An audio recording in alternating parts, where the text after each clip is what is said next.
munduak guztiontzat beharko luke. Txernobilen lagunak.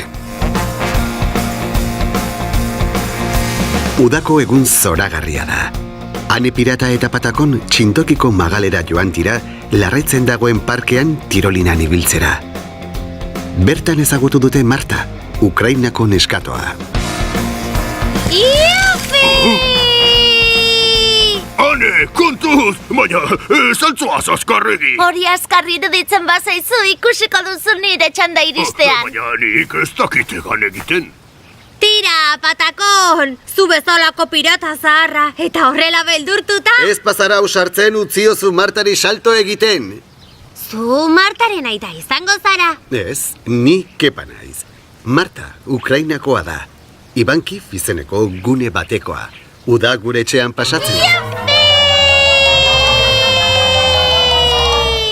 Oporretan etortzen zara Euskal Herrira? Eta zure familia? Nire familia Ukrainan geratzen da. Ezin dugu denok etorri. Txernobilko zentral nuklearretik oso gertu bizi dira. Oso ingurune kutsatua da eta Euskal Herrira aire garbia arnastera etortzen dira Marta eta bere herriko beste haur asko. Aspaldi Txernobilen gertatu zen istripu nuklear larri hura, ez da? Mila 1986an leherketa gertatu zen, eta ingurune guztia kutsatu zuen erradioaktibitateak.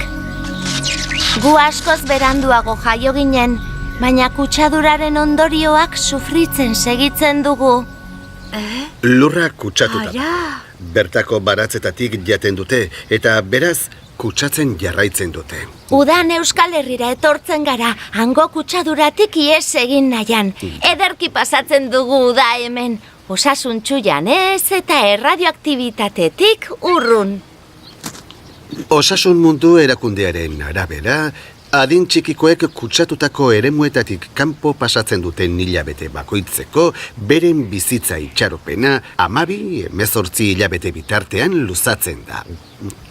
Denbora asko da hori. Ondo pasatzeko denbora asko.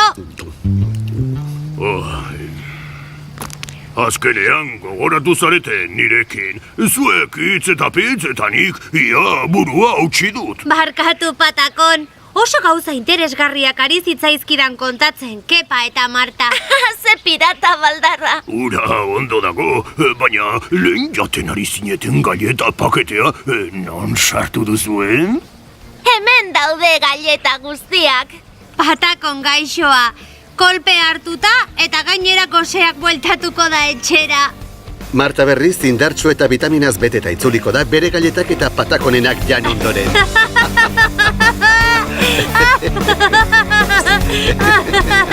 Ai.